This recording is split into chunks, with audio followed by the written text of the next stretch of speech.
This is the 2006 John Deere mini excavator 35D. It's a 7,700 pound little excavator, 18-inch bucket, 4,900 hours on it.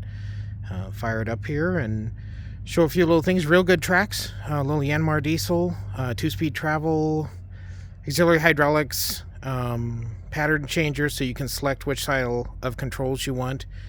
And you're also selectable on your auxiliary hydraulics whether to run a thumb or like a hammer, whether continuous flow or not. So yeah, we'll fire it up here.